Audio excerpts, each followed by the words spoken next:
अध्याय 1391 उपयुद्ध। 1 घंटे बाद लगभग 100 पौराणिक श्रेणी के गार्ड और अन्य उग्रवादी प्रकार के लोग प्रशिक्षण मैदान में एकत्र हुए, जहां काल एक प्रशिक्षण रिंग के बीच में इंतजार कर रहा था। इतने कम समय में आने के लिए आप सभी का धन्यवाद। मैं आज युवा राजकुमारी रू के लिए एक प्रशिक्षण पद्धति का प्रदर्शन आयोजित करने की उम्मीद कर रहा हूं, जिसमें एक उग्र पौराणिक ड्रैगन का परिदृश्य शामिल होगा। हमें तुम्हारी पूरी ताकत की जरूरत है, बस मुझे मारने से पहले रुक जाओ और मैं तुम्हारा एहसान चुका दूंगा। बिना ये देखे कि मिथिक ड्रैगन के बीच लड़ाई वास्तव में कैसी होती है, कोई भी तरीका नहीं है जिससे नए प्रशिक्षण पर्यवेक्षक को ये पता चल सके कि प्रशिक्षण व्यवस्था वास्तव में प्रभावी होगी या नहीं। काल ने स्पष्ट किया। हम ये कैसे करेंगे? गार्ड कमांडर ने पूछा। मैं एक उग्र अजगर बनूंगा, तुम मुझे वश में करने के लिए एक दल भेजो। मेरा विश्वास करो, यह उतना आसान नहीं होगा जितना तुम सोच रहे हो। कमांडर ने उस पर विश्वास नहीं किया, लेकिन यदि काल अपने छात्र को दिखाना चाहता था, तो वे एक शिक्षक और एक पेशेवर सैनिक के बीच का अंतर दिखाने में प्रसन्न होंगे। कमांडर ने पहरेदारों की एक टीम को आगे बढ़ने का इशारा किया और काल मुस्कुराया। फिर वह विश्व ड्रैगन के अवतार में बदल गया और खुद पर बफ्स डालने लगा।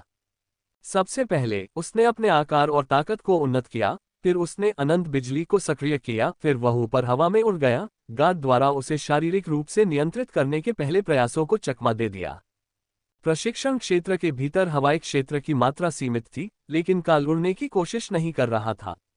उसे बस इतना करना था कि वह जाल डालने वाले मंत्रों के प्रभाव से पहले अपने पैरों को जमीन से ऊपर उठा ले, और फिर वह हमलों का पहला सेट शुरू कर सकता था। अराजकता विस्फोटों की बौछार जिसने प्रशिक्षण मैदान को हिला दिया और बाधाओं को तोड़ दिया।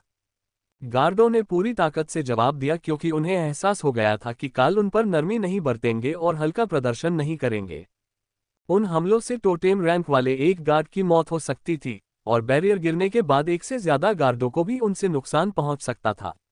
लेकिन उन्हें असल में चिंता इस बात की थी कि अगर काल ने इतनी मारक क्षमता के साथ शुरुआत की थी, तो बाद में लड़ाई के लिए उसके पास क्या बचा कर रखा था। जाल बनाओ, टीम लीडर ने आदेश दिया, और पांचों ड्रैगन ने तुरंत काल के चारों ओर एक सहयोगात्मक बिजली का पिंजरा बनाना शुरू कर दिया। जैसे ही 5 भाग जुड़े, उन्होंने इसे कसना शुरू कर दिया, लेकिन काल पहले से ही कार्रवाई में था, और इससे पहले कि वे यह महसूस कर पाते कि कुछ गलत हो गया है, नलिफाई ने उसे तोड़ दिया। फिर काल उन पर टूट पड़ा, और उसके पंजे में रैंड था, जो पूरी तरह से हाथापाई के लिए तैयार था, जैसे कि एक जंगली अजगर करने वाला होता है। वे शारीरिक क्षति पहुंचाना पसंद करते थे, और जब वे निकट युद्ध में आपके साथ बंधे होते थे, तो उन्हें फंसाने वाले मंत्र या अन्य जटिल जादू का उपयोग करना कठिन होता था।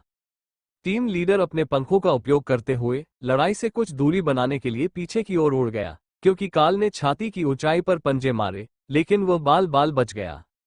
इससे बाकियों को काल पर बिजली बरसाने का मौका मिल गया, और अनंत बिजली अपनी शक्ति से चमक उठी, लेकिन यह उसे रोकने के लिए काफी नहीं था। और जब पहरेदारों को अपने बीच के विशाल शक्ति अंतर का एहसास हुआ, तो वे कोसने लगे। उसके पास इतना ज्यादा मन है कि उसे बल प्रयोग से नहीं रोका जा सकता, हमें उसे थका देना होगा, टीम लीडर ने जोर देकर कहा। लेकिन रू भी देख सकती थी कि यह आसान नहीं होगा। काल ने उन पर कैओस ब्लास्ट की बौछार कर दी, जिससे उन्हें अपनी सुरक्षा बनाए रखने के लिए ऊर्जा जलानी पड़ी। फिर उसने अर्थ स्पाइक का इस्तेमाल करके जमीन को फटने पर मजबूर कर दिया, जिससे सभी लोग हवा में उछल गए और छुरा लगने से बचने के लिए बेताब हो गए। अरे, इस आदमी के हुनर का कोई मतलब नहीं है। धमकी का जवाब और तेज करो, टीम लीडर ने जोर देकर कहा। इसका मतलब था कि काल को काबू करने में मदद के लिए 5 और गार्डों को बुलाया गया, और गार्ड कमांडर हंस पड़ा जब 10 शैडो ड्रैगन्स ने विश्व ड्रैगन अवतार के साथ एक जादुई लड़ाई शुरू कर दी। उन्होंने उस पर मंत्र फेंके, उसने उन्हें रोकने के लिए जवाब में 30 और 40 मंत्रों की बौछार की।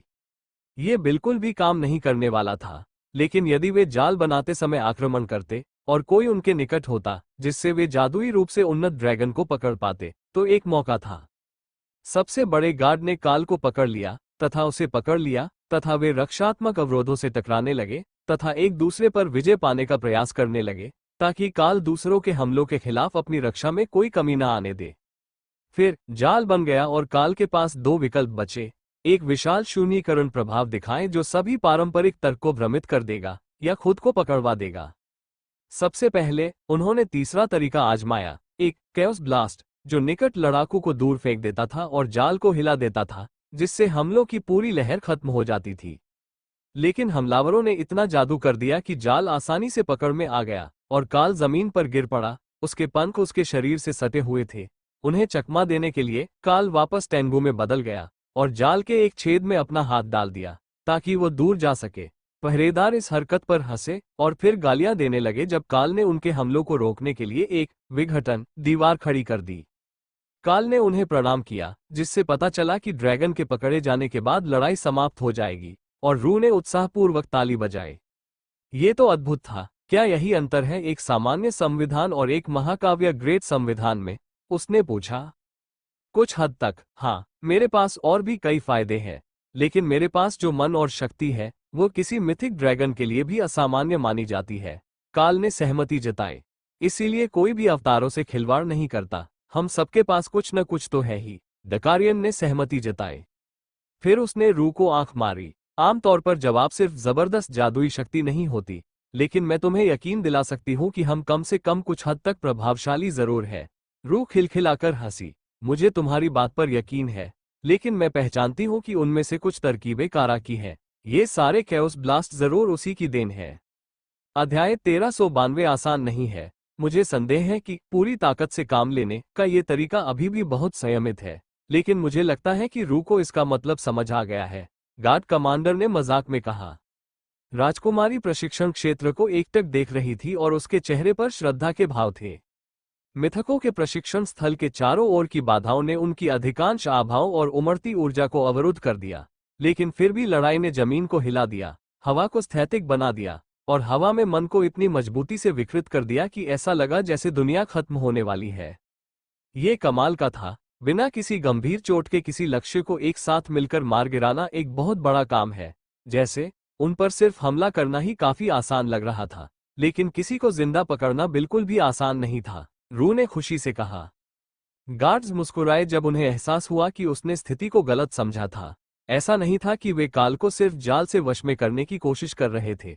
बात बस इतनी थी कि जाल ही एकमात्र कारगर रास्ता था, क्योंकि वह इतना शक्तिशाली था कि वे उसे शारीरिक रूप से रोक नहीं सकते थे। क्या आप संतुष्ट हैं? अगर आपको जरूरत हो तो हम कोई दूसरा तरीका आजमा सकते हैं, गार्ड कमांडर ने सुझाव दिया। वो इस बात से हैरान था कि उसकी टीम काल को भागने से रोकने में कितनी मुश्किलों का सामना कर रही थी।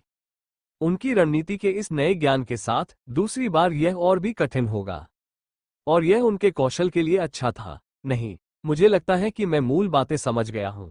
शक्ति का स्तर चीजों को काफी अलग बनाता है, लेकिन बुनियादी रणनीतियां ज्यादा नहीं बदलती, सिवाय इसके कि लक्ष्य द्वारा इस्तेमाल किए जाने वाले कई और प्रकार के कौशलों के अनुसार खुद को ढालने की जरूरत होती है। रू को एहसास हुआ, यह सही है। बुनियादी प्रशिक्षण में ज्यादा बदलाव नहीं होता, लेकिन रैंक जितनी ऊंची होगी आपको उसमें उतना ही ज्यादा जोड़ना होगा।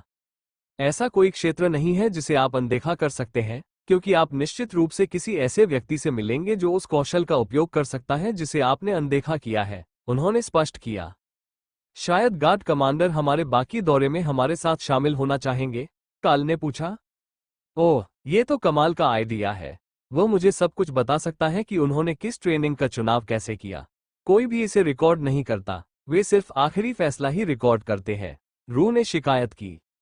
कमांडर उसके मासूम दुनियादारी के नजरिए पर मुस्कुराया। ऐसा इसलिए है क्योंकि कोई भी उस गंदगी और राजनीति में नहीं पड़ना चाहता जो ज्यादातर फैसलों का आधार बनती है और जिन्हें आने वाली पीढ़ियों के लिए दर्ज किया जाता है। इसलिए वे केवल परिणाम ही रिकॉर्ड करते हैं और फिर उन्हें इस बात के लिए बुरा नहीं सोचना पड़ता कि वे वहां कैसे पहुंचे। रू ने सिर हिलाया मानो ये दुनिया की सबसे बड़ी बुद्धिमत्ता में से एक हो। अब समझ आया। कोई भी रिकॉर्ड में बुरा नहीं दिखना चाहता, इसलिए वे सिर्फ अच्छे हिस्से ही रिकॉर्ड करते हैं।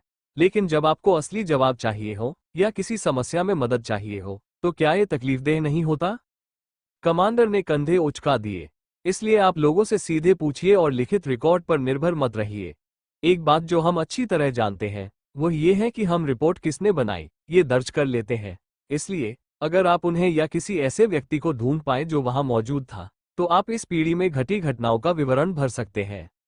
इसके बाद चीजें और भी स्पष्ट हो जाती हैं और आपके लिए सबसे अच्छा विकल्प यह है कि आप अपने किसी ऐसे बुजुर्ग व्यक्ति के पास जाएं जिसे आप जानते हो और जिसने भी ऐसी ही किसी घटना का सामना किया हो।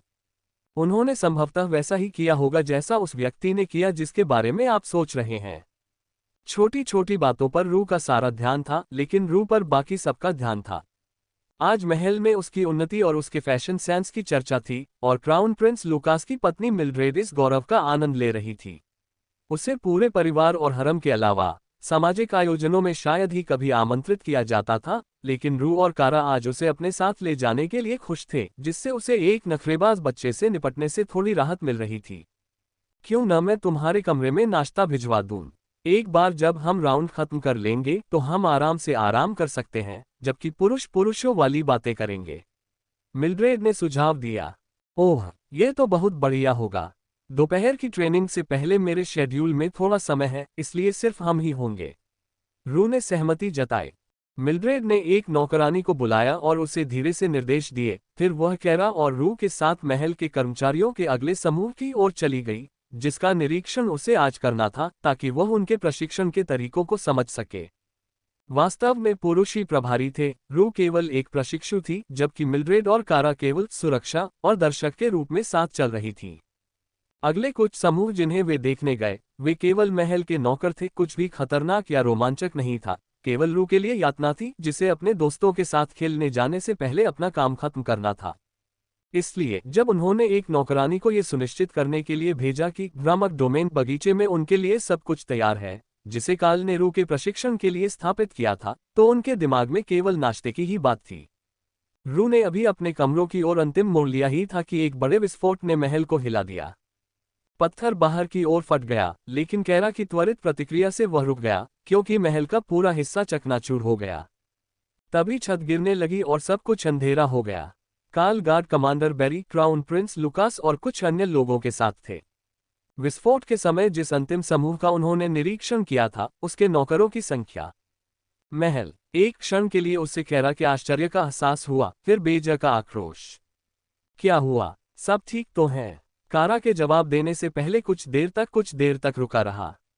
अभी तक पक्का नहीं। किसी ने हमारे कमरों में जादू रोधी बम फोड़ दिया है।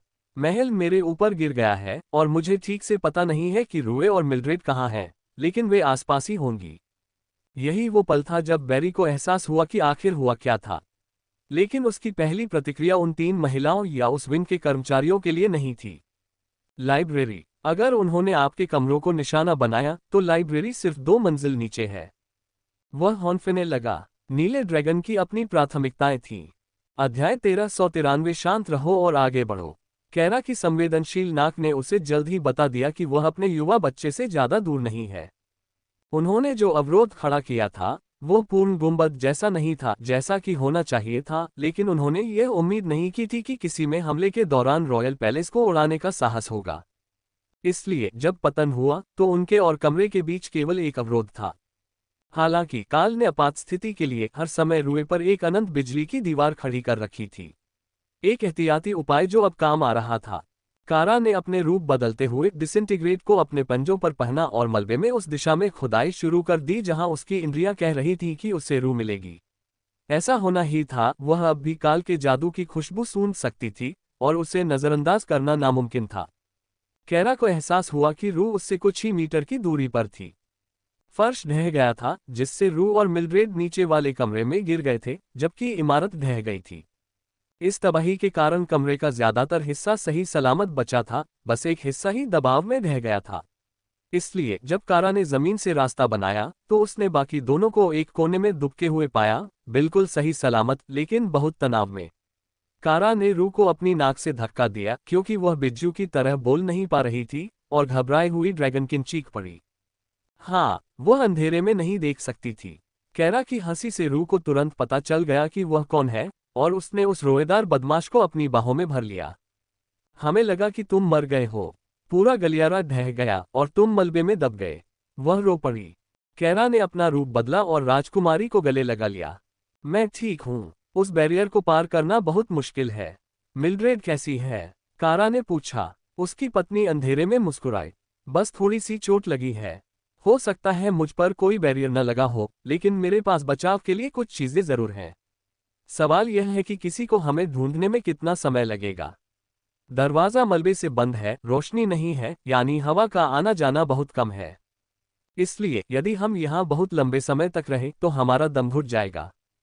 कैरा ने कंधे उचका दिए। मैं हमें खोदकर निकाल सकती हूँ, कोई दिक्कत नहीं। किसी ने इस जगह को मिथिक रैंक के पत्थर से बनाया है और इसे काटना वाकई मुश्किल है, लेकिन मैं कर सकती हूँ। लेकिन मुझे शक है कि अगर हम यहीं एक बैरियर लगाकर इंतजार करें तो काल कुछ ही मिनटों में आकर हमें ढूंढ लेगा। उसके पास पृथ्वी का अच्छा जादू है, इसलिए वह पत्थरों को हिला सकता है, या वे पूरी तरह से ड्रैगन बनकर उन्हें किसी नाटक की तरह दूर फेंक सकते हैं। बेजे की आवाज के आश्वस्त स्वर से मिल्ड्रेड की घबराहट कम होने लगी। कैरा को पूरा यकीन था कि उन्हें कोई वास्तविक खतरा नहीं है, बस दरवाजा बंद होने की वजह से असुविधा हो रही थी, इसलिए उसके पीछे न चलना नामुमकिन था। ठीक है, हम यहाँ तुम्हारे काल का इंतजार कर रहे हैं। तुम हमारे साथ क्यों नहीं आए? मिल्ड्रेड ने पूछा। मैं 2 कदम आगे था, मैं अगले कमरे में गिर गया और वह कमरा पत्थरों से भरा हुआ है। पीछे की दीवार ने इस कमरे को नष्ट होने से बचाने वाले ज्यादातर सीधे विस्फोट को रोक दिया। दूसरा धमाका वाकई बहुत बुरा लग रहा था, लेकिन मुझे खुदाई शुरू करने के लिए कोई गड्ढा नहीं काटना पड़ा, इसलिए यह शायद सिर्फ 1 या 2 मंजिल ही होगा। रू को एहसास हुआ कि बेजा का तर्क कितना बेतुका था। पत्थर के महल की 2 मंजिलें उस पर गिरी और फिर भी वह इसे एक स्वीकार्य स्तर का नुकसान मानती थी। अगर हम यहाँ इंतजार कर रहे हैं तो मुझे लगता है कि हमें इस समय का इस्तेमाल ये समझने में करना चाहिए कि दूध के कमरे को कौन उड़ाना चाहेगा। अगर महल में कोई साइहोसासा के साथ युद्ध शुरू करने की कोशिश कर रहा है तो हमें सचमुच जानना जरूरी है। इस तरह के हमले से सर्वोच्च महिला हम पर पूर्ण आक्रमण कर सकती है और यह किसी के लिए भी अच्छा नहीं होगा। सर्वोत्तम स्थिति में वह केवल अपनी सेनाएं ही भेजेगी। सबसे बुरी स्थिति तो ये होगी कि वह अमरलोक से सेना बुला लेगी और क्षेत्र को साफ कर देगी। मिल्ड्रेड ने फुसफुसाते हुए कहा। रू घबराई हुई लग रही थी, लेकिन कैरा को नहीं लगा कि यह इतना गंभीर मामला है। मुझे नहीं लगता कि यह काल के लिए बनाया गया था, बल्कि यह हम तीनों के लिए ही था, और जिसने भी इसे लगाया था उसने यह नहीं सोचा था कि हम अपने आगे एक और नौकरानी भेजेंगे, जबकि अंदर पहले से ही 2 नौकरानियां नाश्ते और जलपान के साथ मौजूद थीं। मुझे यकीन है कि उनका इरादा उस समय बम विस्फोट करने का था जब हम दरवाजे पर खड़े थे, इसलिए हम तीनों में से किसी एक को ही विस्फोट करना चाहिए था, और मैं ये बताना चाहता हूं कि अगर मैं दरवाजे पर खड़ा होता तो भी मेरी मौत नहीं होती। खैर, शायद नहीं, लेकिन आप मेरी बात समझ रहे होंगे। कोई भी उस नौकरानी को निशाना नहीं बनाएगा जिससे मैं इतनी बार भी नहीं मिला कि उसका नाम पूछ सकूं। और काल की हत्या करने की कोशिश में शायद वे जिन लोगों से मिले हैं उन्हें बेरहमी से जिंदा टुकड़े टुकड़े कर देंगे, फिर जिंदा कर देंगे ताकि उन्हें फिर से टुकड़े टुकड़े किया जा सके। तो हम में से कोई एक निश्चित रूप से निशाने पर था, और चूंकि मिल्ड्रेड का महल में पहले से ही एक स्थिर दर्जा है, मुझे लगता है कि वह राजकुमारी रू ही होगी। कारा ने विस्तार से बताया। मिल्ड्रेड ने सिर हिलाया, जबकि रू भयभीत दिख रही थी। फिर उसके चेहरे पर भ्रम की स्थिति छा गई। रुको, तुमने कहा था कि तुम उस विस्फोट से नहीं मरोगे, लेकिन इसने मिथिक रैंक के पत्थर को चकनाचूर कर दिया, बाधाओं को तोड़ दिया और काल द्वारा निर्धारित भ्रमकारी क्षेत्र को भी तोड़ दिया। तुम उससे कैसे बच पाए? रू ने हताश होकर पूछा। चाहे ये भविष्य के संदर्भ के लिए हो या सिर्फ जिज्ञासा के लिए, कारा को इसकी परवाह नहीं थी। ये रू का ध्यान किसी ऐसी चीज पर केंद्रित कर रहा था जो उसकी आत्म मृत्यु से संबंधित नहीं थी, ताकि वह अपना ध्यान केंद्रित रख सके। मैं एक कैस बेजा हूँ। सबसे पहले मैं अपनी इच्छा से खुद को कैस प्लेन में ले जा सकता हूँ, इसलिए मुझे घातक रूप से घायल करना मुश्किल है। लेकिन इससे भी महत्वपूर्ण बात यह है कि मेरे पुनर्जनन का स्तर मुझे यह अनुमति देता है कि मेरे शरीर का अधिकांश भाग राख में बदल जाए और फिर भी मैं कुछ ही मिनटों में पूर्ण स्वास्थ्य के साथ पुनर्जीवित हो जाऊं, जब तक कि इसमें कोई मूलभूत नियम न हो जो मेरे उपचार को रोक दे। इसी तरह मुझे ये निशान मिले। एक अर्धदेव चिड़चिड़ा महसूस कर रहा था और उसके पास व्यवस्था से जुड़े प्राकृतिक नियमों की समझ थी, साथ ही पवित्र पंजे भी थे। मिल्ड्रेड मुस्कुराए। यह उस कहानी का समय नहीं था, लेकिन वह उसे जरूर सुनना चाहती थी। अध्याय 1394 बिग बैंग सिद्धांत। जब कैरा लड़कियों को कहानियां सुना रही थी, काल और महल के अधिकांश रक्षक महल के मलबे में जीवित बचे लोगों की तलाश कर रहे थे। सौभाग्य से विंग का ज्यादातर हिस्सा खाली था। हालांकि लाइब्रेरी के पास नए प्रशिक्षण क्षेत्र के कारण, जो विस्फोट स्थल के ठीक नीचे था, आसपास कम से कम कुछ लोग तो होंगे ही। प्रवेश मार्ग ध्वस्त हो चुके थे, लेकिन काल उनके नीचे अनेक जीवित प्राणियों के मन में उतार चढ़ाव महसूस कर सकता था। मुझे नहीं लगता कि लाइब्रेरी की दीवारें टूटी हैं। मैंने जो प्रशिक्षण स्थान बनाया था वह भी बिल्कुल सही सलामत है। मैं मंत्र को महसूस कर सकता हूँ और मैं उस मंत्र क्रिस्टल को भी महसूस कर सकता हूँ जिसे मैंने कमरे में रखा था। दोनों ठीक हैं। लेकिन ऊपरी मंजिलें ढह गईं, जिससे मलबा बाहर आंगन में आ गया और दरवाजा बंद हो गया। हमें लाइब्रेरी क्षेत्र तक पहुंचने के लिए किनारे से शुरुआत करनी चाहिए, जहां अधिकांश बचे हुए लोग हैं, और फिर मैं वहां जाऊंगा जहां कैरा है। राजकुमारी और लुकास की पत्नी भी वहीं होंगी। यह मेरे स्विच से ज्यादा दूर नहीं है, इसलिए यह विस्फोट के केंद्र के पास ही था। लेकिन उन सभी पर अवरोधक लगे हुए थे। मैंने इसे तब डाला जब हम मुकाबला शुरू होने का इंतजार कर रहे थे। पछताने से बेहतर है कि सावधानी बरती जाए, है ना? काल ने समझाया। तुमने उन पर अवरोधी जादू डाला है। ओह, ये राहत की बात है। मिल्ड्रेड हमारी तरह ताकतवर नहीं है और वह एक जादूगर है, योद्धा नहीं, इसलिए वह शारीरिक रूप से मजबूत नहीं है। लुकास ने आह भरी। काल ने राहत की सांस ली। इसका मतलब ये भी है कि उसके पास उपचार करने का जादू है। अगर वे घायल होते तो वह उन्हें ठीक कर सकती थी, और फिर उन्हें बस हमारे मिलने का इंतजार करना पड़ता। आप पत्थर को कैसे दूसरी जगह ले जाना चाहते थे? क्या हमें एक टीम बनाकर उसे ढेर लगाना चाहिए, या आप चाहते हैं कि मैं उसे तब तक मिटाता रहूं जब तक हम पीड़ितों तक नहीं पहुंच जाते? इस पर ड्रैगन थोड़ा सा घबरा गए। यह एक ऐतिहासिक इमारत है। इस हिस्से का हर पत्थर हजारों साल पुराना है, जिसे एक ऐसी खदान से निकाला गया है जो अब मौजूद नहीं है। इतनी बड़ी मात्रा में पत्थर का नष्ट होना पहले से ही एक त्रासदी है, लेकिन जानबूझकर इसे नष्ट करना एक ऐसा अपराध है जिसके लिए किसी को जीवन भर के लिए जेल हो सकती है। मैं नहीं जानता कि किसी को बम का प्रयोग करने की क्या प्रेरणा मिली होगी, भले ही वे आपको निशाना बना रहे हों। बैरी ने विस्तार से बताया, बस ये जानना कि वे कहाँ हैं और इस तरह के निर्णय के क्या परिणाम होंगे, उन्हें इतना मूर्खतापूर्ण काम करने से रोकने के लिए पर्याप्त होना चाहिए था। आपने सही बात कही। अगर उन्हें लगता था कि यही एकमात्र रास्ता है, या यही उनका एकमात्र विकल्प है, तो मैं समझ सकता हूं कि उन्हें नतीजों की परवाह नहीं है। लेकिन उन्होंने मुझे निशाना नहीं बनाया। असल में, उन्होंने उस कमरे पर भी बम नहीं गिराया जहां मुझे होना चाहिए था। यदि मैंने कमरे में होने का नाटक किया होता, लेकिन वास्तव में टेलीपोर्ट होकर बाहर चला गया होता, या किसी पोर्टल के साथ बाहर निकला होता, तो ये बात समझ में आती। लेकिन हम सार्वजनिक स्थान पर थे। विस्फोट के समय हमें 100 लोग देख सकते थे। मुझे लगता है कि वे आपकी दुल्हन या संभवतः रूह को निशाना बना रहे थे। काल ने कैरा के अनुमान से सहमति जताते हुए उत्तर दिया। युवराज भयभीत हो गए। मिल्ड्रेड को कौन निशाना बनाएगा? वह इतनी दयालु और सौम्य है कि दासियों से लेकर रानी तक सभी उसे पसंद करते हैं। और रानी राजा के ज्यादातर गुट को बमुश्किल ही बर्दाश्त करती है। ये बात कि वह मेरी मिल्ड्रेड को पसंद करती है अपने आप में एक चमत्कार है। नहीं, मुझे लगता है कि कोई रूह को निशाना बना रहा है, उसे प्रसिद्धि पाने से रोकने के लिए, और या तो उन्हें पता ही नहीं था, या उन्हें इस बात की परवाह ही नहीं थी कि उसके साथ और भी लोग थे।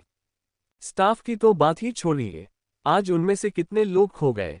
काल ने भौहें चढ़ाईं। मेरा अंदाजा है कम से कम 3। 2 को कमरे में भेजा गया था और 1 को महिलाओं के साथ भेजा गया था। वह तो ठीक हो सकता है, यह इस बात पर निर्भर करता है कि विस्फोट के समय वे सब कहाँ थे। लेकिन कमरे के अंदर मौजूद 2 लोग लगभग निश्चित रूप से ठीक नहीं हैं। इल्यूजनरी डोमेन ढह गया, जिसका मतलब है कि नुकसान बहुत ज्यादा हुआ होगा। मैंने इसे रियलिटी वॉर्प से बनाया था, इसलिए वहां मौजूद हर चीज एक ठोस वस्तु थी। इल्यूजनरी डोमेन को नष्ट करना कोई आसान काम नहीं था। जब काल ने कैरा की बातचीत को सुना, जिसमें वह अपने आप से यह योजना बना रही थी कि जो भी उसकी दिन की योजनाओं को बर्बाद करने की कोशिश करेगा, उसे यातना देने के तरीके खोज रही थी, तो उसे यह भी एहसास हुआ कि उन्होंने सिर्फ भ्रम को ही नहीं उड़ाया था, बल्कि बम के फटने से पहले उसे हटाने के लिए जादू टोने का भी इस्तेमाल किया था। भ्रमकारी क्षेत्र को हटाना एक गौण प्रभाव होता। इसका उद्देश्य हमले से पहले लक्ष्यों पर मौजूद किसी भी सुरक्षात्मक जादू या अवरोध को हटाना था। कपटी। हालांकि महिलाएं हमले के उस हिस्से से इतनी नजदीक नहीं थीं कि उन्हें निशाना बनाया जा सके। हमला ज्यादातर मायावी क्षेत्र में ही सीमित था, और जो बच निकला वह सिर्फ कमरे के वार्डों को ही नष्ट करने के लिए काफी था। आपका डोमेन, क्या यह एक स्थानिक ताना प्रभाव है? यह जरूरत से ज्यादा जगह घेरता है, लेकिन मुझे समझ नहीं आ रहा कि यह कैसे काम करता है।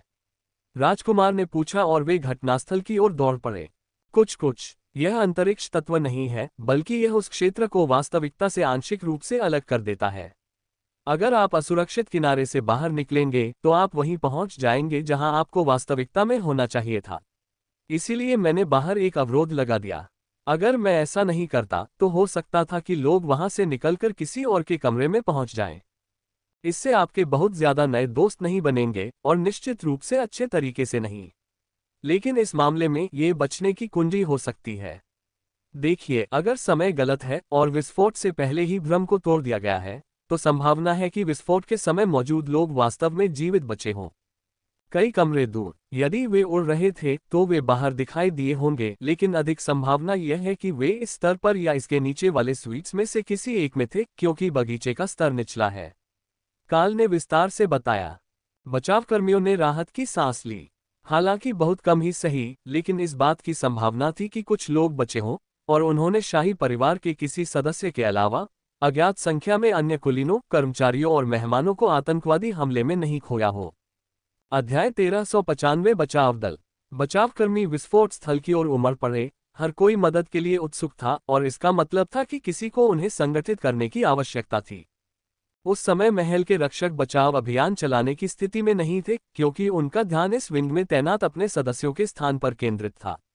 इसलिए उस क्षेत्र के सर्वोच्च शाही अधिकारी होने के नाते यह जिम्मेदारी क्राउन प्रिंस पर आ गई। सभी लोग दूर की सीढ़ियों से 2 मंजिल नीचे उतरें और लाइब्रेरी के पास से शुरू करें। नुकसान की जांच करें और ऊपर की ओर बढ़ें। हमारे पास यह मानने का कारण है कि पुस्तकालय तथा उसके निकट स्थित नया प्रशिक्षण मैदान सुरक्षित है। अगर आपको कोई घायल मिले तो कृपया उसे सुरक्षित स्थान पर ले जाएं। मलबे के ऊपर और क्षतिग्रस्त क्षेत्र की बाहरी परिधि पर हमारे चिकित्सक तैनात रहेंगे। अगर आपके पास द्वितीयक उपचार कौशल है और आपको परिधि पर तैनात नहीं किया गया है, तो कृपया आपातकालीन चिकित्सा सहायता प्रदान करने के लिए किसी बचाव दल में शामिल हों। किसी को भी अकेले काम नहीं करना है।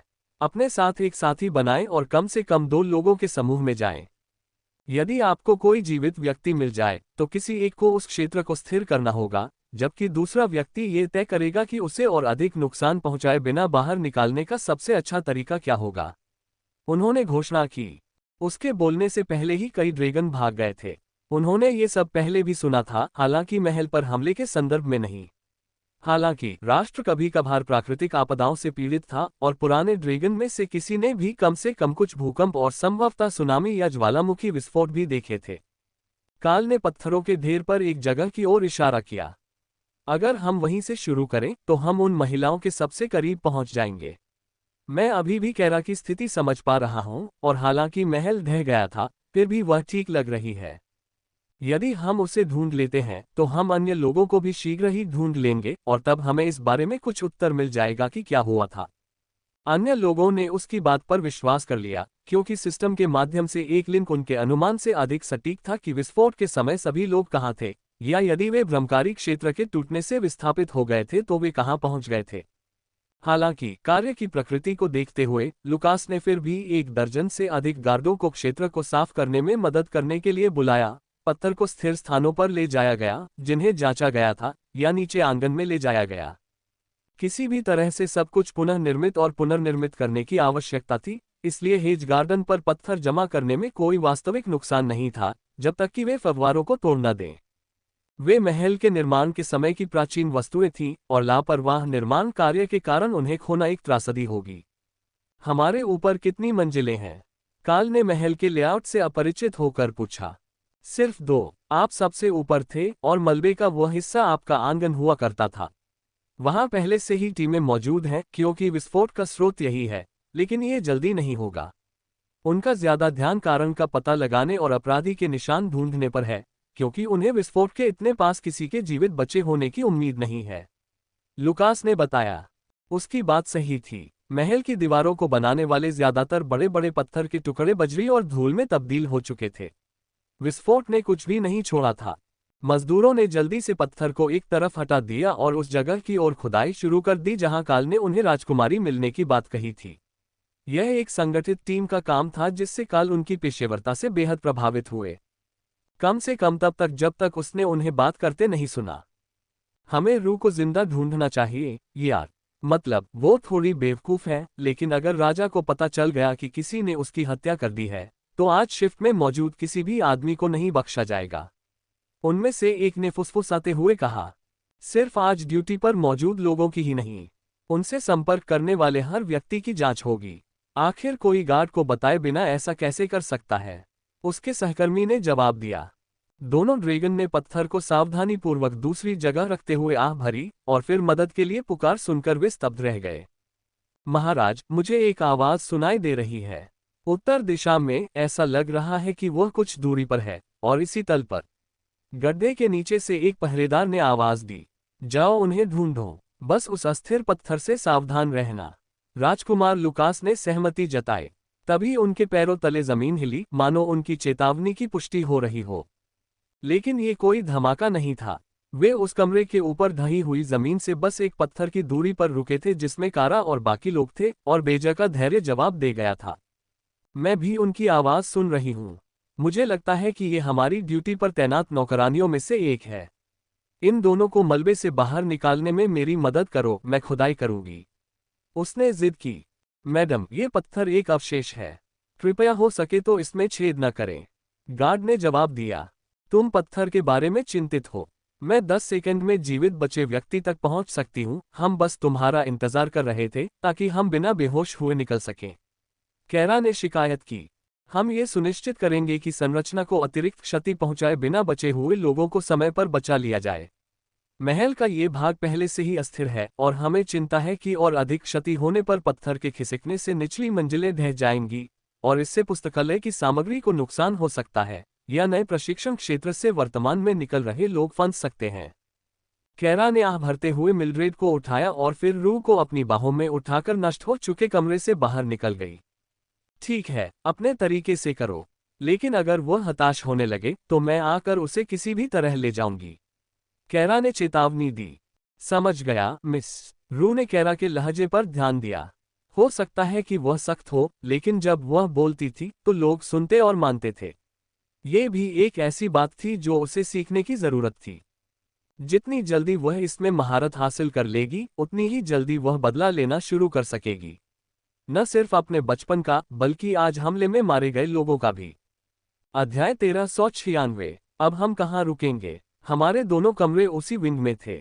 रू को एहसास हुआ जब काराकाल और उसके बड़े भाई के बगल में उतरी। तुम्हें इसी बात की चिंता है? राजकुमार लुकास ने उसके चेहरे पर मुंह बनाते हुए देखकर हंस दिया। यह एकमात्र बात नहीं है, लेकिन ये सूची में है। मुझे नौकरानियों की ज्यादा चिंता है, लेकिन मैं उस बारे में सोचने की कोशिश नहीं कर रही हूँ। रू ने सख्ती से जवाब दिया। माफ करना, मेरी तरफ से यह अशिष्टता थी। चलिए, आपको शाही विंग में स्थानांतरित कर देते हैं। मुझे यकीन है कि राजा को आपके परिवार के बाकी सदस्यों के साथ रहने पर कोई आपत्ति नहीं होगी और वह दूत और मिस कारा को आपके साथ रहने की अनुमति देने के लिए एक अपवाद बना सकते हैं। युवराज ने फैसला किया। जैसे ही उसने बोलना समाप्त किया, उसने महसूस किया कि कोई उसकी ओर घूर रहा है और उसने मुड़कर देखा कि राजा मलबे के कारण अनिश्चित स्थिति से बेपरवाह होकर उनकी ओर बढ़ रहा है। स्थिति रिपोर्ट। उन्होंने मांग की। 3 लोगों को बचा लिया गया, एक और का पता लगाया जा रहा है। 2 कर्मचारी और 3 पैलेस गार्ड अभी लापता हैं। ये पुष्टि हो चुकी है कि पुस्तकालय सुरक्षित है, यद्यपि अवरोधों और पत्थरों को काफी नुकसान पहुंचा है। निचले स्तर को कोई नुकसान नहीं पहुंचा है। ऐसा प्रतीत होता है कि विस्फोट इसी स्तर पर केंद्रित था जिससे ऊपरी स्तर इस पर गिर गए। लुकास ने संक्षेप में बताया। हमारे बाकी लोगों को ढूंढो। क्या कोई संकेत है कि हम पर किस तरह का हमला हुआ था? राजा ने पूछा। युवराज, नहीं, कहने ही वाले थे कि तभी उन्होंने सहायता के लिए महिलाओं की ओर रुख किया। कैरा ने कंधे उचका दिए। इसमें जादू रोधी तत्व थे जो भ्रमकारी क्षेत्र को ध्वस्त कर देते। फिर एक शक्तिशाली विस्फोटक जिसने कई कमरों को सीधे नष्ट कर दिया और दालान के दूसरे छोर से मेरे अवरोध को नष्ट कर दिया। छत गिरने से फर्श हमारे नीचे गिर गया, जिससे हम एक सुरक्षित कमरे में गिर गए। राजा ने सिर हिलाया। मेरा मानना है कि आपको महल से पूरी तरह बाहर ले जाना ही समझदारी होगी। पहाड़ों में एक सुरक्षित जगह है जहां हम परिवार के साथ रहते हैं। उचित सुरक्षा व्यवस्था के साथ जांच पड़ताल चलने तक आपका वहां रहना सुरक्षित रहेगा। लुकास, इसमें आपका परिवार भी शामिल होगा। जब तक लक्ष्य और उद्देश्य निर्धारित नहीं हो जाता, तब तक आप सभी को रॉयल विंग में छोड़ना सुरक्षित नहीं है। बस यही बात उन्हें ये बताने के लिए काफी थी कि राजा को इस हमले के पीछे किसका हाथ होने का पक्का शक था। अगर उन्हें ये शक नहीं था कि यह शाही परिवार का ही कोई सदस्य है, तो उन्हें शाही विंग में छोड़ना ज्यादा सुरक्षित होता, क्योंकि परिवार की सुरक्षा के लिए पूरी सुरक्षा व्यवस्था तैनात थी। राजकुमार लुकास ने सिर हिलाया। ठीक है, मैं इस स्थिति को समझ सकता हूँ। मैं अपने नवजात शिशु को लेकर रूह और दूत को अपने साथ पहाड़ी शरणस्थल पर ले जाऊंगा। राजा ने आह भरी। शायद मुझे रिट्रीट में पहरेदारों को बदलना पड़ेगा। अगर तुम्हें उनके बारे में कुछ भी गड़बड़ लगे या तुम सुरक्षित महसूस न करो तो मुझे बताना। काल ने अपना गला साफ किया। महाराज, अगर मुझे इजाजत हो तो मैं कुछ निजी सुरक्षाकर्मियों को बुला सकता हूं जो राजकुमारी की सुरक्षा के लिए पर्याप्त होंगे। जब तक क्राउन प्रिंस के पास ऐसा सुरक्षा दल है जिस पर उन्हें पूरा भरोसा है, तब तक हमें रिट्रीट में विद्यमान स्टाफ के साथ कोई परेशानी नहीं होगी। मैं सलाह दूंगा कि आपकी खुफिया एजेंसी से किसी को उस जगह पर या वहां से संदेश भेजने की कोशिश करने वाले किसी भी व्यक्ति पर नजर रखने के लिए भेजा जाए। मुझे पता है कि वे सिस्टम से जुड़े होते हैं और हम उन संदेशों पर नजर नहीं रख सकते, लेकिन छोटी छोटी बातें अक्सर असली संदेशों के रूप में फैल जाती हैं। काल का मतलब जहर जैसी छोटी मोटी चीजें थीं, लेकिन अक्सर दूतों का इस्तेमाल अपनी सूची में मौजूद चीजों को ढोने के लिए किया जाता था। उसे पता होना चाहिए कि वह हर समय अपने पास सामान का विशाल भंडार रखता था। राजा ने सिर हिलाया। यह एक जायज चिंता है। मैं आदेश दे सकता हूं कि जब तक स्थिति का समाधान नहीं हो जाता, तब तक कोई भी उस इलाके में न आए और न ही वहां से जाए। हालांकि इसमें कुछ समय लग सकता है और खाने पीने की चीजें पहुंचाना जरूरी होगा, साथ ही शहर में खरीदारी भी करनी होगी। काल मुस्कुराया। मैं ऐसा करने की पेशकश कर सकता हूं। खरीदारी करना मेरी गरिमा के विरुद्ध नहीं है और मैं आपको विश्वास दिलाता हूं कि मैं अपनी देखभाल में रहने वालों की सुरक्षा के लिए पूरी कोशिश करूंगा। राजा ने सिर हिलाया। ठीक है, मुझे कोई आपत्ति नहीं है। लुकास, उन्हें ले चलो। जब तक तुम महल के बाहर नहीं पहुंचोगे, मैं तुम्हारे साथ पहरेदारों को रखूंगा। उसके बाद तुम अपने नियुक्त पहरेदारों के साथ अकेले यात्रा करोगे ताकि तुम्हारे गंतव्य की खबर बाहर वालों तक न पहुंचे। मैं जांच के दौरान संपर्क में रहूंगा, लेकिन मुझे उम्मीद नहीं है कि समाधान शीघ्र या आसान होगा। अंत में राजा की आवाज का स्वर बदल गया और काल ने देखा कि पिता और पुत्र के बीच समझौता हो रहा है। उन दोनों को इस बात का पूरा अंदाजा था कि इसके पीछे कौन है, लेकिन उन्हें इस बात का 100% यकीन होना चाहिए था कि यह ऐसी स्थिति नहीं है जहां किसी को बलि का बकरा बनाया जा रहा हो, जबकि असली अपराधी ठोस सबूतों के अभाव में बच निकलने में कामयाब हो जाएं। शाही परिवार के उच्च स्तर पर केवल सबसे मजबूत सबूत ही काम आ सकता था और राजा के लिए इसे प्राप्त करना आसान नहीं था जब तक कि कोई अपने नियोक्ता के खिलाफ न हो जाए। हालांकि ऐसा हो सकता था और हुआ भी, लेकिन उस व्यक्ति के किसी के निजी सुरक्षाकर्मी का सदस्य होने की संभावना बहुत कम थी। उन्हें वफादारी के लिए चुना जाता था और अक्सर उन पर ऐसे मंत्र बांध दिए जाते थे जो उनके नियोक्ता को सचेत कर देते थे यदि वे विश्वासघात के बारे में गंभीरता से सोचते भी थे।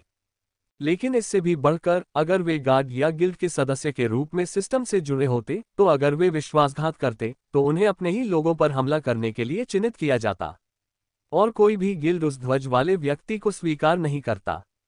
वास्तव में कई लोग उन्हें देखते ही उन पर हमला कर देते थे, यह मानकर कि वे कोई वांछित अपराधी हैं।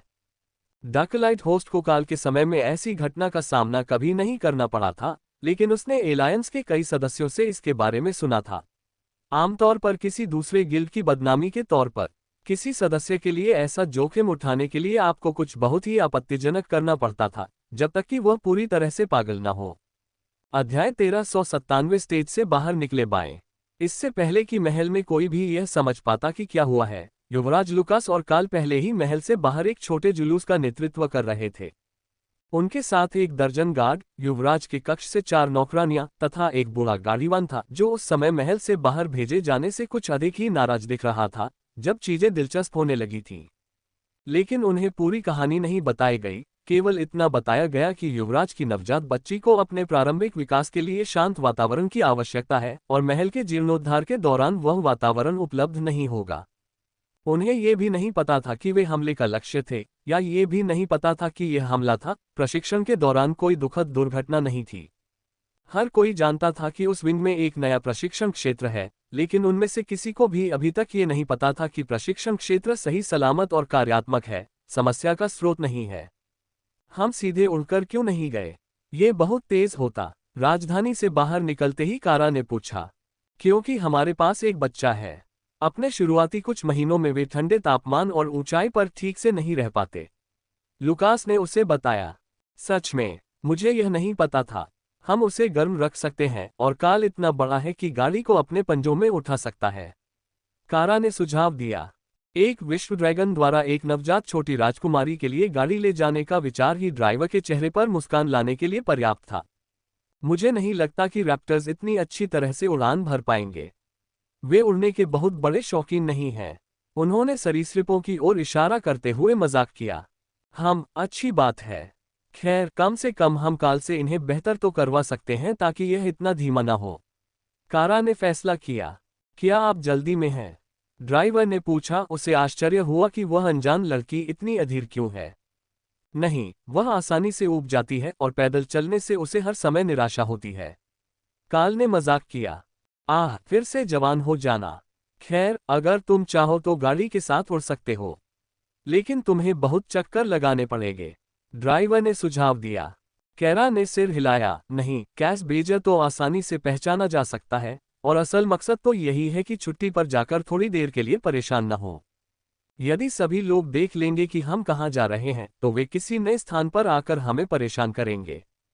मैं समझ गया। खैर, मैं आपको यकीन दिला सकता हूं कि किसी को परवाह नहीं कि मैं कहाँ जा रहा हूं, इसलिए अगर आप काफी देर तक इंतजार कर सकें तो हम बिना किसी परेशानी के आपकी मंजिल तक पहुंच सकते हैं। ड्राइवर ने सहमति जताई। हम खेल खेल सकते हैं। मेरे पास ताश के पत्ते हैं, रू ने सुझाव दिया। कैरा राजकुमारी की तरफ मुस्कुराए।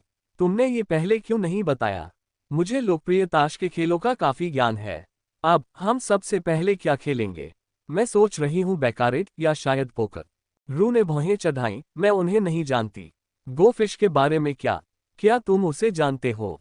युवराज पूरी कोशिश कर रहे थे कि कैस बेजर पर हंसी न आए, जो बच्चों के सामान्य खेल खेलने वाला नहीं बल्कि ताश का खिलाड़ी ज्यादा था। लेकिन कैरा एक छोटी सी तह करने वाली मेज ले आए और उसे अपने और रू के बीच रख दिया। जाओ मछली पकड़ो। और कौन इस काम में शामिल होना चाहता है? मिल्ड्रेड खेल में शामिल होने के लिए आगे बढ़ गई, जबकि काल उन्हें जगह देने के लिए आगे बढ़ गया। अगर हमारा पीछा किया गया तो मैं नजर रखूंगा। मुझे कुछ भी आभास नहीं है, लेकिन अगर हुआ तो मैं बिना हमारी सुरक्षा व्यवस्था तोड़े उससे निपटने के लिए कुछ भेज सकता हूं, उसने लुकास से फुसफुसाते हुए कहा। क्राउन प्रिंस की आंखों में एक खतरनाक भाव उभर आया और वह मुस्कुराया। अगर तुम्हें यकीन है कि कोई भी इसका पता तुम तक नहीं लगा पाएगा तो आगे बढ़ो। मुझे संदेह है कि सर्वोच्च महिला के अलावा इस महाद्वीप पर किसी को भी पता है कि मेरे पास ये कौशल है। लेकिन अगर हम इसका उपयोग नहीं करते हैं तो मैं अपने गंतव्य पर पहुंचने के बाद उन्हें बुलाऊंगा और मैं बुलाए गए प्राणियों को रक्षक के रूप में काम करवा सकता हूं। उन्हें सोने की जरूरत नहीं होती, और जब आप कैंप में हो और आपको आराम की जरूरत हो तो ये बहुत फायदेमंद होता है।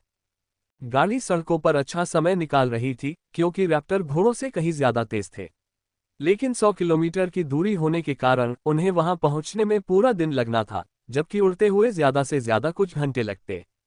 वास्तव में यदि काल ने उन सभी को सीधे उड़ाया होता तो वे शहर से बाहर निकलने में जितना समय लेते उससे कहीं अधिक तेजी से पीछे हट जाते। हालांकि यह कोई सूक्ष्म बात नहीं होती। अपने ड्रैगन रूप के आकार के साथ, विशेष रूप से जब यात्रियों को ले जाने के लिए बढ़ाया जाता था, तो वह एक ऐसा तमाशा खड़ा कर देता था जिसे कोई भी उसे देखकर जल्दी नहीं भूल पाता था।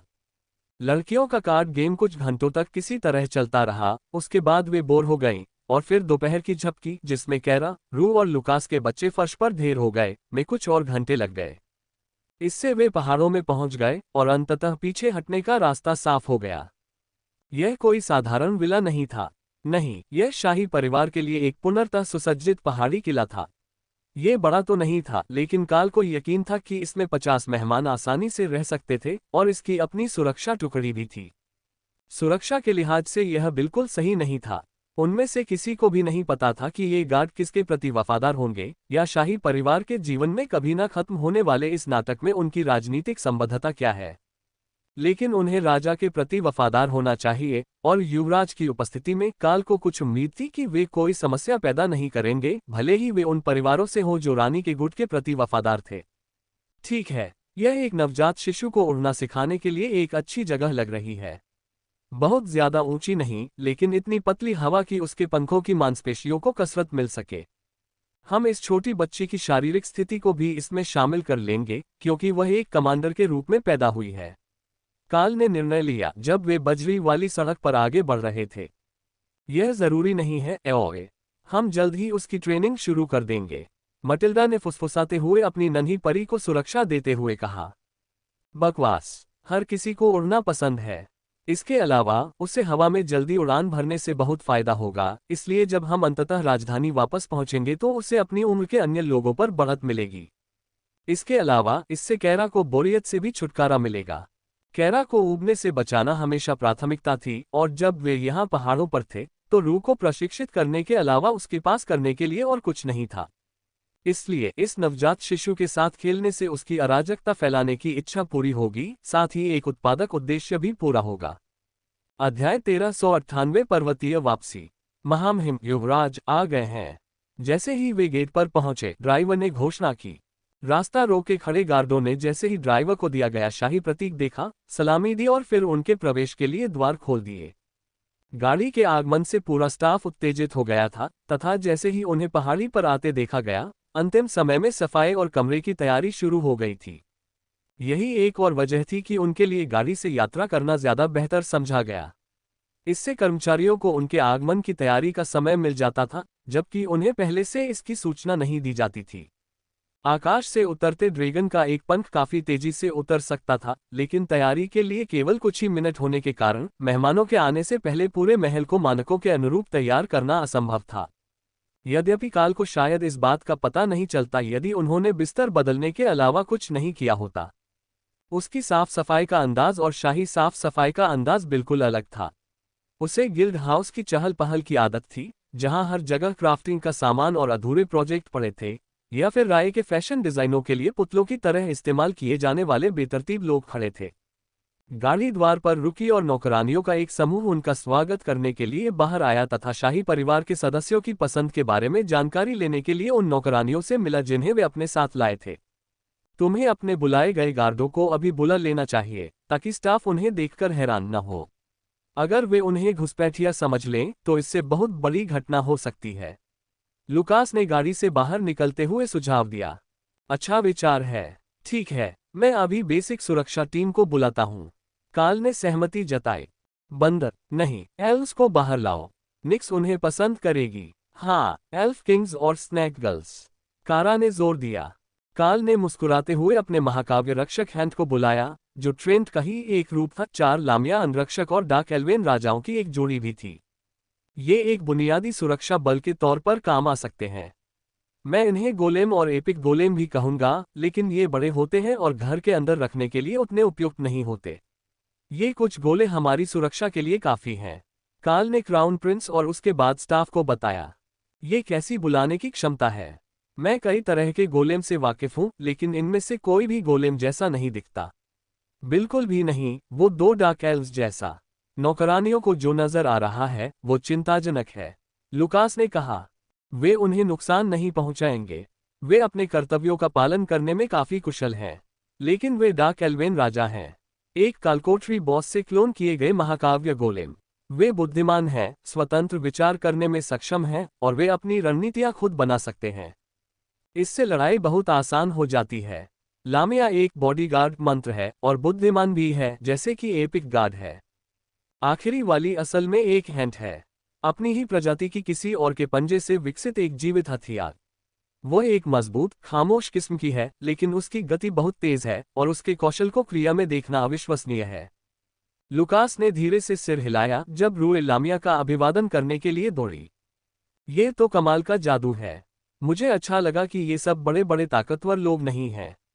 सुंदर लड़कियों को अंगरक्षक के रूप में रखना किसी बदबूदार बूढ़े अजगर जैसे बुजुर्ग को रखने से कहीं बेहतर है, राजकुमारी ने जोर देकर कहा। क्राउन प्रिंस का गार्ड उसकी बात सुनकर धीरे से हंसा। उनमें से ज्यादातर रू की परिभाषा के अनुसार बुजुर्ग माने जाते थे और वे सभी ड्रैगन थे। लेकिन एक सामान्य ड्रैगन को मिथिक रैंक तक पहुंचने में आमतौर पर कुछ शताब्दियां लग जाती थी, इसलिए वरिष्ठ रॉयल्स के लिए गार्ड टुकड़ियों में कोई युवा लोग नहीं थे। जब तक वे सक्षम हैं, मुझे कोई आपत्ति नहीं अगर आप उन्हें इस यात्रा के लिए अपने निजी रक्षक के रूप में चाहें। महिलाएं काफी मिलनसार हैं और मुझे बताया गया है कि लामिया सबसे अच्छे गले लगाती हैं, काल ने मुस्कुराते हुए राजकुमारी को बताया। लुकास का बच्चा इतनी तेजी से घूमा कि वह लगभग अपनी मां की गोद से गिर गया, फिर उनके पास जाने के लिए बेताब होकर फड़फड़ाने लगा। आप यह नहीं कह सकते कि गले लगाने का एक बेहतर स्रोत उपलब्ध है और फिर उसे साबित न करें। मिल्ड्रेड ने आह भरी और छोटे अजगर को अंगरक्षक के पास उड़ा दिया, जिसने मुस्कुराते हुए छोटे अजगर को अपनी चारों बाहों में उठा लिया। छोटे ने खुशी से आह भरी। काल सही था, 4 बाहों वाला आलिंगन किसी भी अन्य आलिंगन से बेहतर था। लेकिन गौर से देखने पर उसे एहसास हुआ कि वह अभी भी लामिया के गले लगने के लिए बहुत छोटी है, क्योंकि उनकी पूंछ बहुत लंबी थी जो बोनस गले के लिए भी लपेटी जा सकती थी। ये बहुत अफसोस की बात थी, वह बड़ी होकर यह जानने के लिए बेताब थी कि यह कितना अच्छा हो सकता है। हालांकि जागते रहना थका देने वाला था और कुछ ही मिनटों में वह बॉडीगार्ड की बाहों में सुरक्षित रूप से लिपटी हुई पुनः सो गई। जानते हैं, ये वाकई बहुत अच्छी आयाएं साबित होती हैं। अतिरिक्त बाहें उन्हें हिलते डुलते बच्चों को सुरक्षित रूप से थामे रखने में मदद करती हैं, और जब वो परेशान नहीं होती तो वे इन अतिरिक्त बाहों का इस्तेमाल काम निपटाने या हमलों से बचाव के लिए भी कर सकती हैं। मिल्ड्रेड को एहसास हुआ, बिल्कुल, वे अपने काम में बहुत अच्छे हैं। छोटी बच्ची के बारे में ज्यादा चिंता मत करो, जब तुम व्यस्त होगे तो वे उसका ध्यान रखेंगे। अब क्या हमें यहाँ के कर्मचारियों को अपना काम करने देना चाहिए और हमें स्वीट तक ले जाना चाहिए? मुझे यकीन है कि वे ये साबित करने के लिए बेताब होंगे कि हमारे आने से पहले उन्होंने अपना काम पूरा कर लिया था। काल ने घबराई हुई नई मां को चिढ़ाते हुए कहा। कर्मचारियों ने उत्सुकता से उन्हें अपने पीछे आने का इशारा किया और समूहों को महल में रॉयल स्वीट्स में ले गए, जिनमें से प्रत्येक में इतनी जगह थी कि काल ने भी नहीं सोचा था कि उन्हें इसकी आवश्यकता होगी। कमरों को ड्रैगन को ध्यान में रखकर डिजाइन किया गया था, इसलिए मुख्य कमरे 5 मीटर ऊंचे थे, जो सबसे बड़े ड्रैगन को छोड़कर बाकी सभी के लिए पर्याप्त थे। परिवर्तन से पहले केंद्रीय प्रांगण, लेकिन ऐसे संकेत भी थे जिनसे पता चलता था कि पहाड़ में मांद खोदी गई थी, जहां ड्रैगन आराम करना चाहते थे या अपने शंखों वाले रूपों में ध्यान लगाना चाहते थे। ऐसी स्थिति को राजधानी के भीतर बनाए रखना लगभग असंभव था। वहां इतनी जगह नहीं थी कि सभी लोग एक बड़े से कमरे में ड्रैगन के रूप में बैठ सकें। शहर, सर, यह आपका सूट है, अगर आपको किसी और चीज की जरूरत हो तो कृपया हमें बताएं। नौकरानी ने काल को बताया जब वह एक विशाल कमरे के सामने रुकी। मुझे नियमित रूप से प्रशिक्षण के लिए राजकुमारी तक पहुंच की आवश्यकता होगी। मैं उसका शिक्षक हूं और हम जादुई और शारीरिक कौशल विकास दोनों पर काम कर रहे हैं। मैं यहां एक अस्थायी प्रशिक्षण क्षेत्र भी बनाऊंगी, लेकिन प्रशिक्षण सत्रों के दौरान खाने पीने के अलावा उसमें तुम्हारी मदद की जरूरत नहीं होगी। कैरा ने उत्सुकता से सिर हिलाया। वह फिर से प्रशिक्षण शुरू करने के लिए तैयार थी। खरगोशों की दासियों के साथ खेलना बहुत मजेदार था, वे तेज और होशियार थीं। बेशक वह उन्हें पीटने की कोशिश नहीं कर रही थी। उन्हें पकड़ने और गुदगुदाने की कोशिश करना ज्यादा मजेदार था, क्योंकि वे चोट से बचने के लिए जितना संघर्ष करती थीं, उससे कहीं ज्यादा जोर से लड़ती थीं। राजधानी में वापस आकर महल में घोर आतंक की स्थिति थी।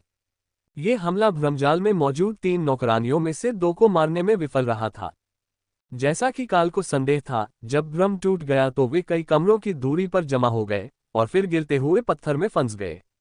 लेकिन अब उन्हें बचा लिया गया था और वे इस बात पर काफी जोर दे रहे थे कि एक अज्ञात व्यक्ति आपूर्ति की एक ट्रे के साथ अंदर घुस आया था, और वह विस्फोट का स्रोत। उस व्यक्ति ने महल के नौकर की पोशाक पहन रखी थी, लेकिन उनमें से किसी ने भी उसे नहीं पहचाना और वह व्यक्ति उनके काम खत्म करने से पहले ही चला गया।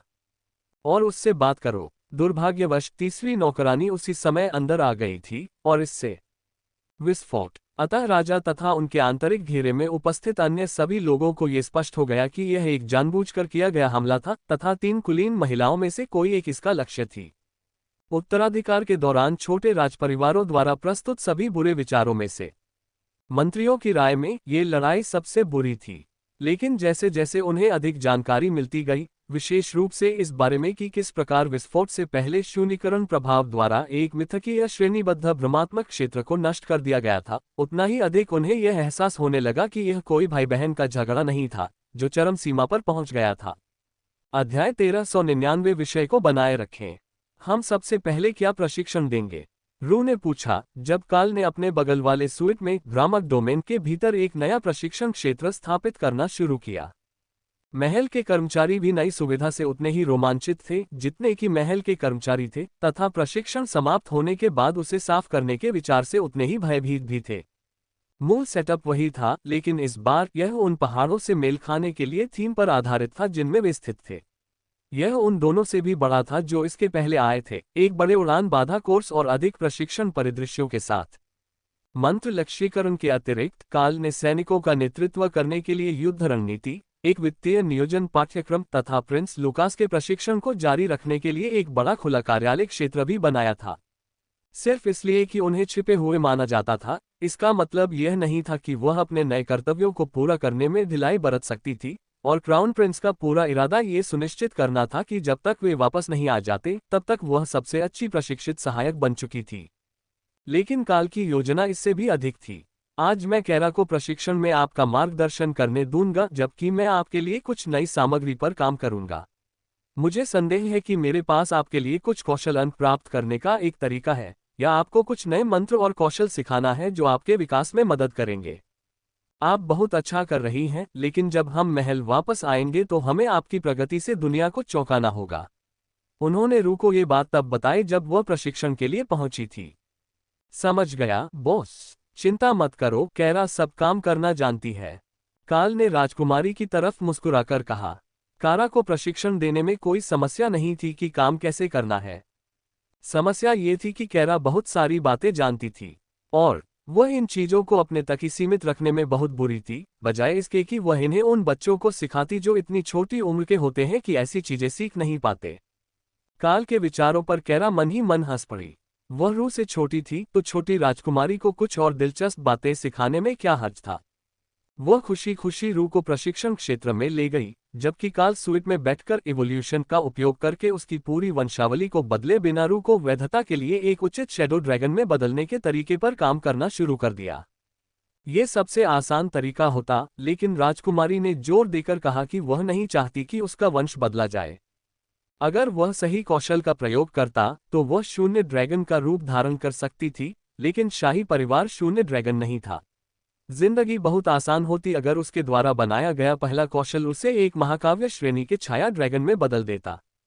इससे उसे शाही दरबार में वह सभी दर्जा मिल जाता जिसकी उसे आवश्यकता थी, क्योंकि उस कौशल के बीच अंतर करने का कोई वास्तविक तरीका नहीं था जिसने उसे उसके वंश के ड्रैकोनिक पक्ष में बदल दिया, और एक वास्तविक विकास। कम से कम जब शाही परिवार के किसी सदस्य के दावों की जांच करने की बात आती थी, तो कोई आसान तरीका नहीं था, और निश्चित रूप से ऐसा कोई तरीका नहीं था जिस तक जनता की पहुंच होती। जैसे ही वह काम करने बैठा, प्रिंस लुकास उसके पास आ गया और काल के सामने सोफे पर बैठ गया। आप रू के लिए क्या योजना बना रहे हैं? क्या आपके पास कोई ऐसा छिपा हुआ कौशल है जो वह सीख सकती है, जैसे आपने उसे सिखाया था जिससे उसकी कक्षा जागृत हो गई? उसने पूछा। काल ने सिर हिलाया। हाँ, लेकिन मैं उसे एक शैडो ड्रैगन में बदलने का तरीका ढूंढ रहा हूं, ताकि वह शाही परिवार के लिए ज्यादा वैध महसूस करे। मैं उसे जबरदस्ती विकसित कर सकता था, लेकिन वह ऐसा नहीं चाहती थी।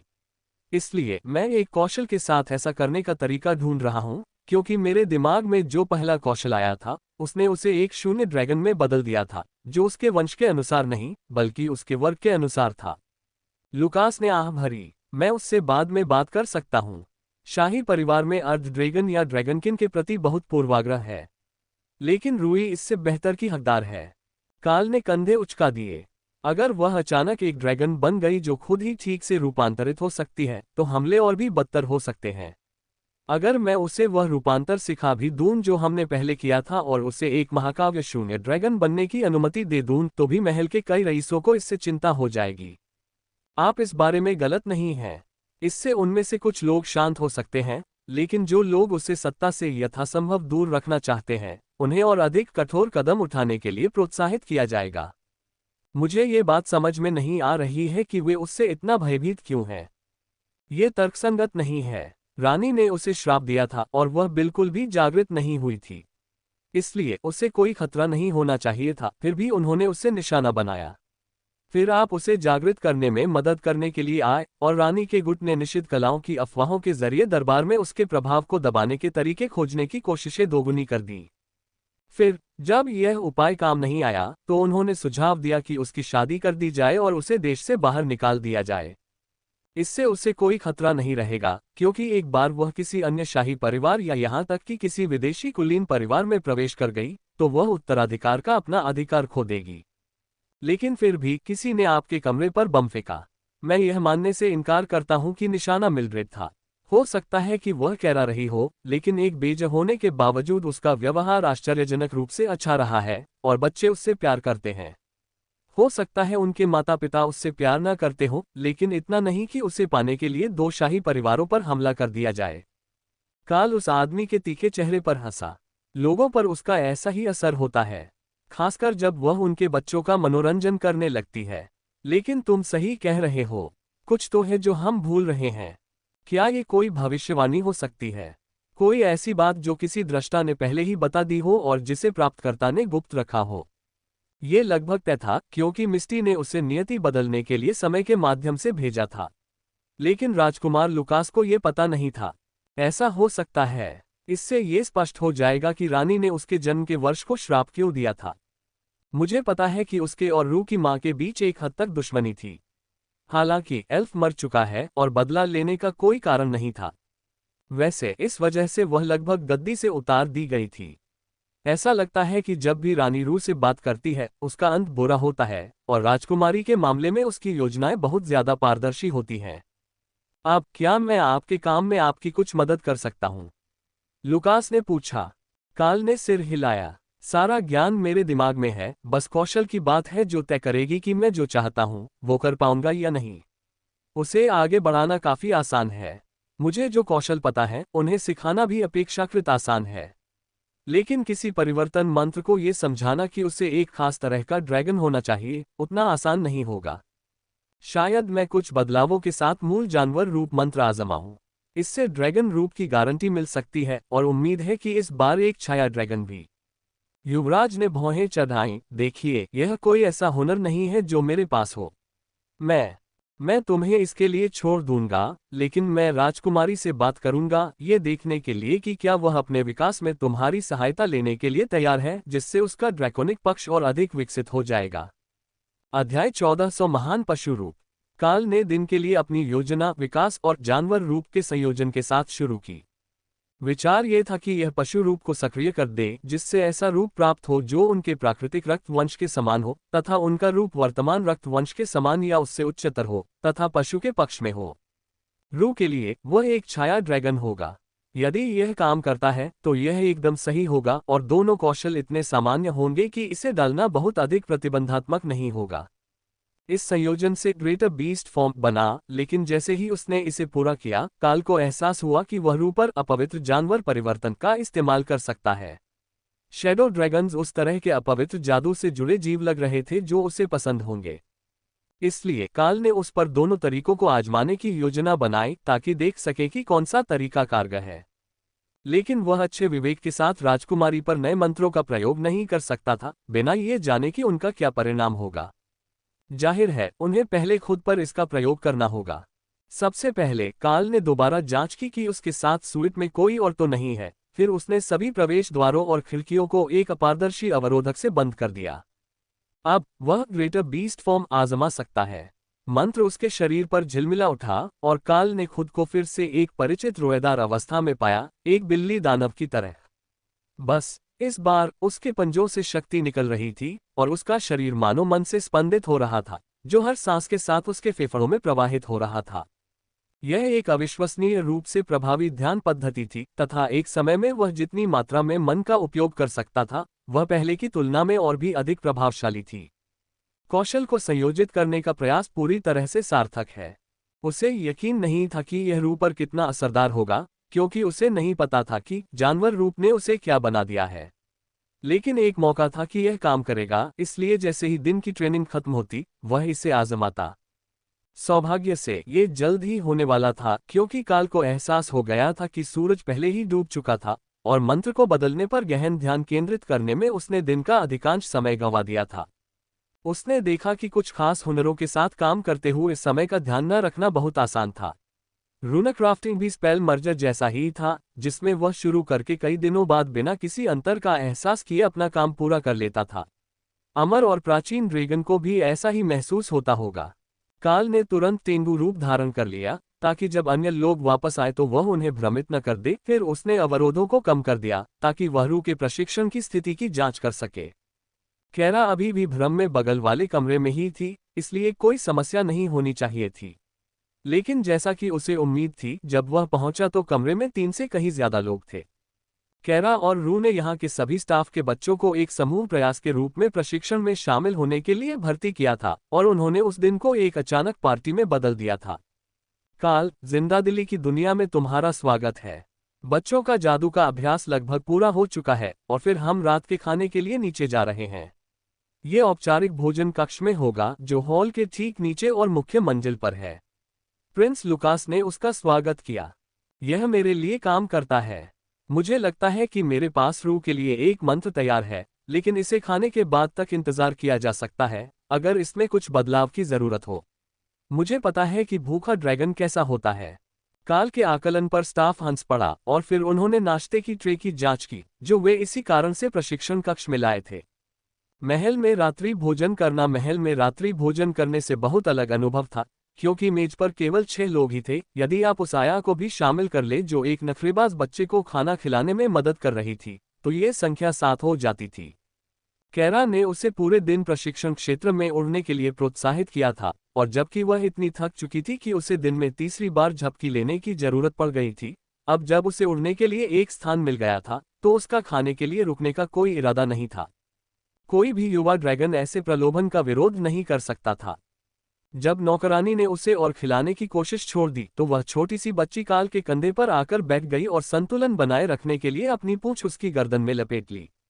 तेंदुओं के बड़े पंखों ने उसके वजन को संतुलित करना आसान बना दिया और उसे अपने पिछले पैरों के लिए जगह भी दी, साथ ही कुर्सी की तुलना में उसे बेहतर नजारा भी देखने को मिला। काल ने खाना खत्म करते हुए उसके सिर पर हाथ फेरा, फिर उठकर रू को अपने साथ आने का इशारा किया। चलो दिन के आखिरी परीक्षण पर आते हैं। मैं आज रात आप पर 2 अलग अलग परिवर्तन मंत्र आजमाना चाहता हूं, इस उम्मीद के साथ कि उनमें से एक आपको एक छाया ड्रैगन बना देगा। यदि यह काम करता है तो मैं आपको ये कौशल सिखाऊंगा और फिर आप इसका उपयोग शाही परिवार में अपनी स्थिति सुधारने के लिए कर सकते हैं।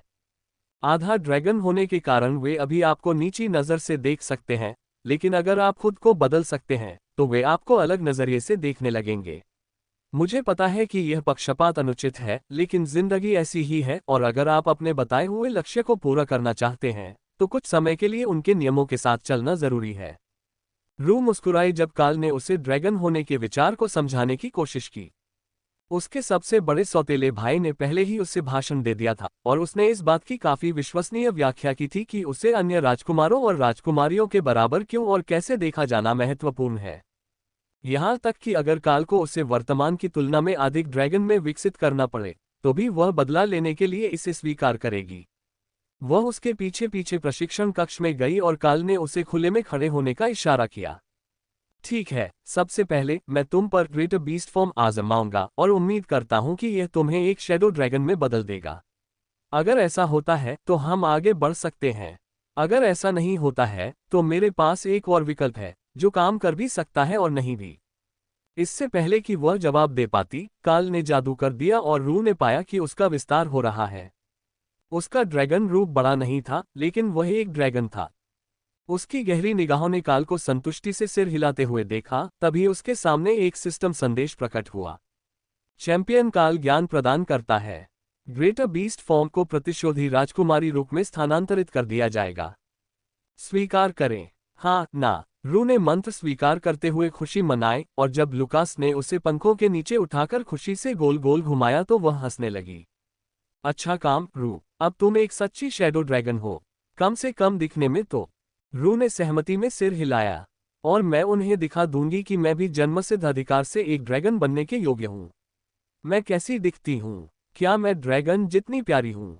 क्या मैं ड्रैगन जैसी दिखती हूँ? शक्तिशाली, प्रभावशाली। प्रिंस लुकास हंसे। उसके गालों पर बची हुई शिशु जैसी चर्बी के साथ उसके ड्रैगन रूप को मनमोहक के अलावा कुछ और कहना गलत होगा। बिल्कुल मनमोहक। आगे चलकर तुम एक शक्तिशाली और प्रभावशाली ड्रैगन बनोगी, उसके लिए अभी बहुत समय है।